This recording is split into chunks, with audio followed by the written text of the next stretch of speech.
submerged. Yun ang ibig sabihin niya. So, hindi pwede you will be partially baptized. Hindi yun baptism.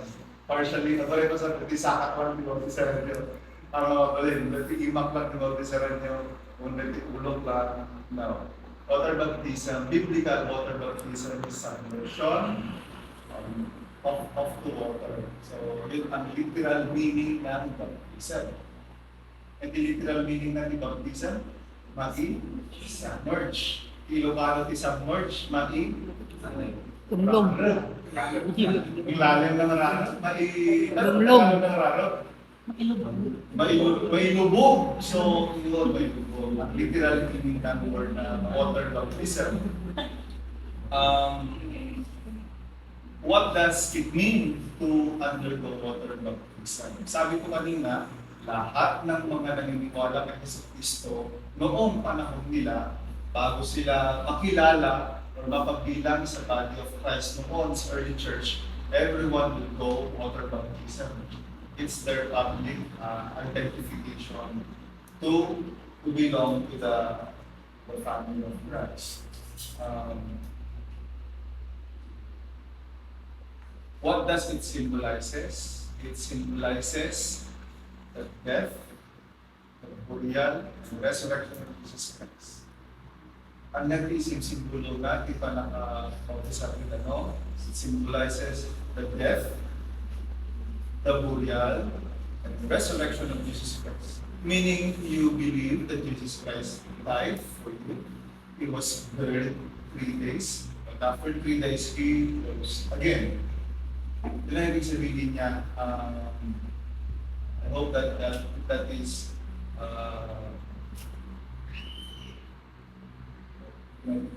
chapter 6, verse 3 to 4. Basahin niyo. Are you unaware that all of us who were baptized into Christ Jesus were baptized into His death?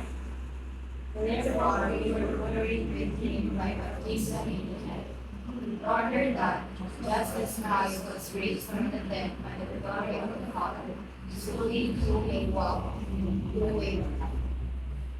The simple gospel is this: Jesus Christ died for your sins. Mati kayo, mga kayo sa Kristo para pinasa nyo.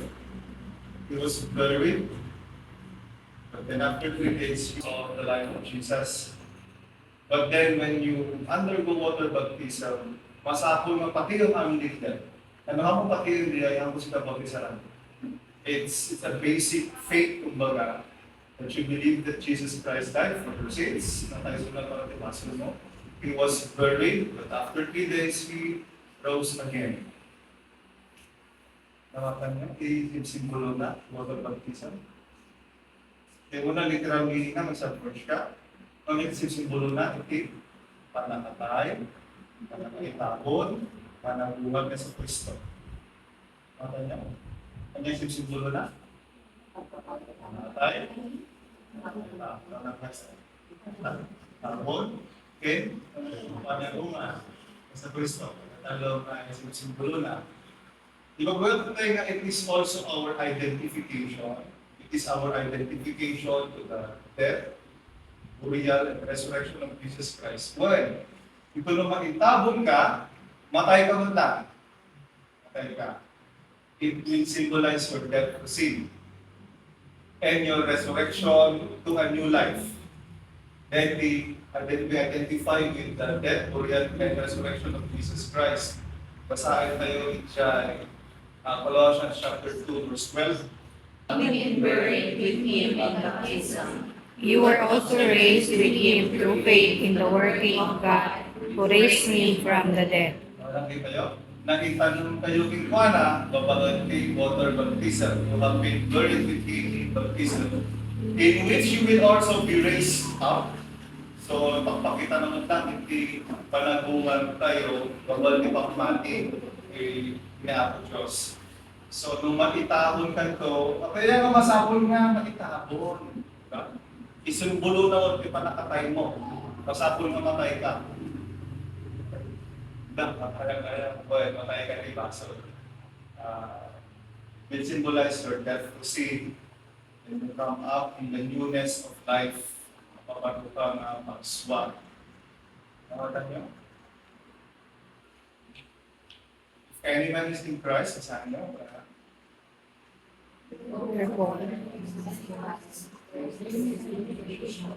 All things have passed away, and look, new things have come. If anyone is in Christ, you put your faith in Jesus Christ, the old has gone, the old self, the old sinful nature, hindi na tao tayo, daan na tao, makuha in the new life in Christ, so that you can sing the song, Living Hope. Jesus Christ, you are my living hope. You identified yourself with Him in baptism, and so Kristo ba't nagawa magdan manipod kayo patay? Today is simbolo na. Simbolo na ito panakatayin sa Kristo, panakatabong di panagawa na, pasamot kita. Na mag-isa na mamati kayo sa Kristo. So, literal meaning, biblical meaning, at dati requirements na. May requirements mo ang water baptism. Ano yung requirement niya? Number one requirement is faith in Jesus. Faith in Jesus. What do you mean faith in Jesus? Hindi kita babautisara, ang babautisara, kung saan ka mamati, iti panakatay sa Kristo, panakay taro natin, panagungan na. If you do not believe in the simple basic gospel, ang babautisara, mamati kayo ba? That Jesus Christ died for you, He paid the penalty of your sins. He died on the cross, and one day He will come again. Mamati kayo? Mamati kayo? Faith in Jesus. Kasi, there is basic na. Everyone who believes and is baptized will be saved. But Mark 16:16 yun. And is baptized shall be saved. Yun na. Masabi namin? Whoever believes and is baptized will be saved, but whoever does not believe will be condemned. So, umuna nga requirements na faith in Jesus. You have to make sure that you believe in Jesus. The biblical Jesus, the real Jesus. May kadua na requirements na repentance. Sabi sa Acts, verse 38. Acts chapter 2, verse 38. Basahin tayo amin. Repent, Peter said to them, and be baptized, each of you in the name of Jesus the Messiah, for the forgiveness of your sins, and you will receive the gift of the Holy Spirit. Kaya na, agbabawi kayo, di ba sa basulyo? Then, mabautisaran kayo. So, muna din repentance before baptism. What does repentance mean? Repentance means turning away from your sin and turning to God. Panang talikod ti basol, kat panang surat kinaak to Diyos. So, manang kubautisan ka, ibagbagang dita talikod ako ti basol, kat kahit mga sumulot kinaak to Diyos. Iso iti bagbagang. Iso iti confess mo, Lord, kubautisan ka. Tanong. Repentance from sin, faith in Jesus Christ, repentance from sin. Ano yung repentance? Panang talikod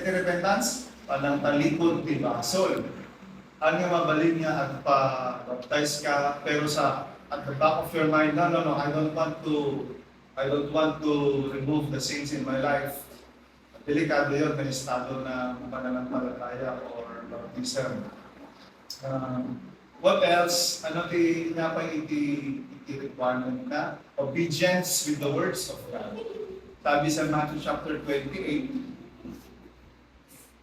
make disciples of all nations. Baptizing them in the name of the Father, the Son, and the Holy Spirit. Teaching them Them observe everything I have commanded you, and remember, I am with you always to the end.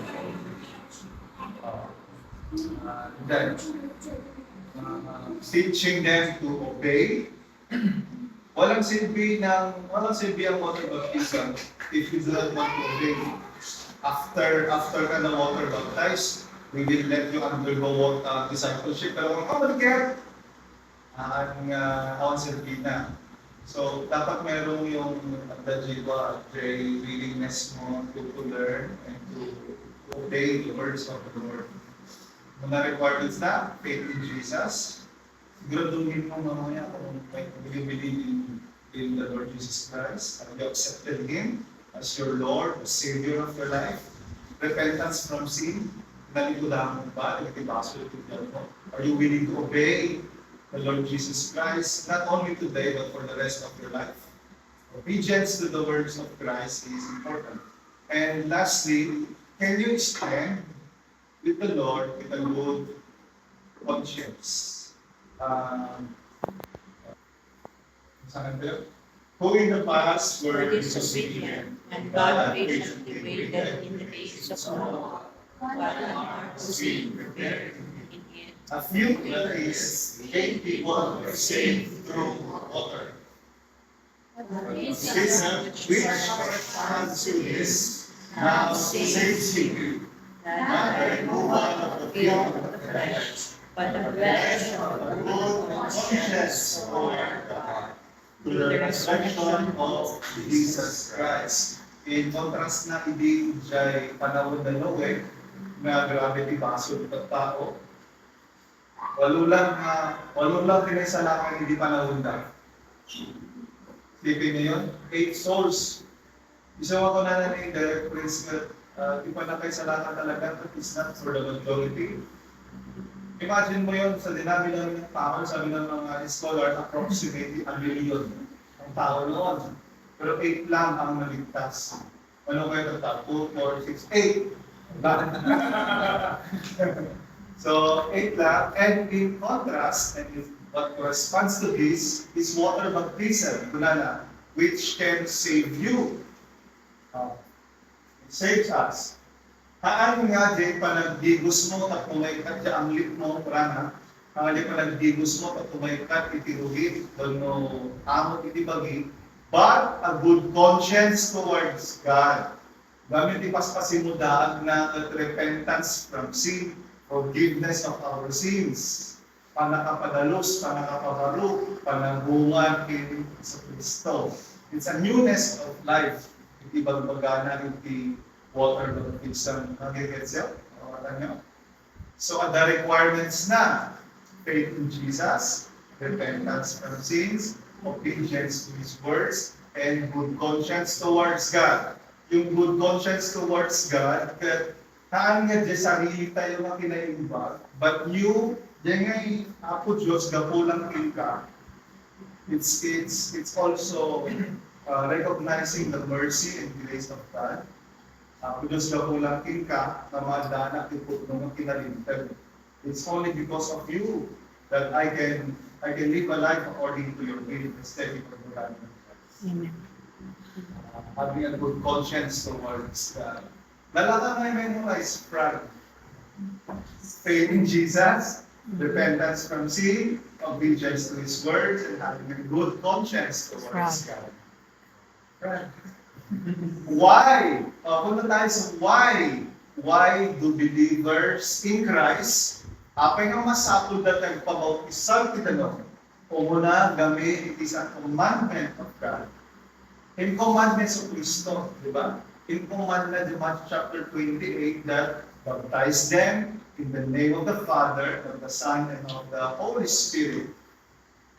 It will not save you, but it shows that you are already saved. Amen. Namatikan kinis of Kristo, at ang tulnog ka ka nagtitibilin na, panagtulnog yung water baptism, taura iso na at magpapautisar. At kung na masapol ka surutan tayo, amin yung klase itinalim tayo. At inkumand na tayo, yung already followers of Jesus Christ, dapat mabautisaran. Kanyang malin nga, I believe in Jesus Christ, but I don't want to publicly declare my faith. Gamit iti next na reason why every believer must undergo water baptism is because that is your commitment, public declaration of your faith in Jesus. Amen. Will it mean na masapol nga perfect? Wala sa requirements ang perfect, di ba? Dapat perfect ka para mabaptize ka. Wala yun sa requirement. Tignan mo alam katabi mo, perfect. Sigurado ako na hindi yan perfect. May pagkukulang yan. Hindi yung requirement. Perfection is not a requirement for water baptism. Kami, sigurado ako na ano yung mga perfect ito. Nasa mo kanina? It is a command. It is your commitment. It is your commitment to follow the Lord Jesus Christ publicly. It's a public declaration of your faith in Jesus. So, ang damot, iti sari-sarili yung mga desisyon. Ano na dapat ng pwersa, ano ka dapat ng manupukan, ano ka dapat nga mag-bribe to make your decision. Basahan tayo, verse 32. Wherefore, Confess before men, him will I confess also before my Father which is in heaven. But Whoever denies me before men, I will also deny him before my Father in heaven. Amen. Ito yung sinasabi ko kanina, na water baptism is your identification with the body of Christ, identification with your faith in Jesus Christ. But kung na ni Jesus Christ mismo na ibagal ito, yung iba-indak, itis ang walang kitang tao, iba-indak kayo tungon. Jesus Ini amana na sa langit. But whoever confesses me before men, tatawaan lang ako na yung classmate nyo, kayo talaga, Christian. Hindi Christian. Ang ganda din persecution. Ang-persecute yan to. Kung talaga may papating panay Kristiyano, kasama amin din. Yung mga sinaunang Kristiyano noon, hindi lang persecution, it is their death sentence. Kasi pag mag-iiba ka ng religion noon, aside from Judaism and your allegiance to the Roman Empire, handingan na ka. So yung mga magpapabaptize, mag-init yung mata ng mga Pharisees sa kanila. Oy, dahil Kristiyano nila. Tamagal kada kayo to, no, will you really follow the Lord Jesus Christ for the rest of your life? Tamagal mo or will you deny Him? I-deny mo ba the Savior mo when you really believe for Him for the rest of your life? That's why we're going to sing the song, I have decided to follow Jesus. No turning back. No turning back. Yun ang ibig sabihin ng water baptism. So nakita yung kanya nakasalim dito at pabautisar ka, tapno, agbalin ka nga membro ng simbahan. That's a big no-no. Pag pabautisar ka, tapno ma-avail mo ng services ng simbahan. No. Pag pabautisar ka, tapno may salakan ka. No. Pag pabautisar ka, gamin na awatan, ti panagpamati kay Kristo.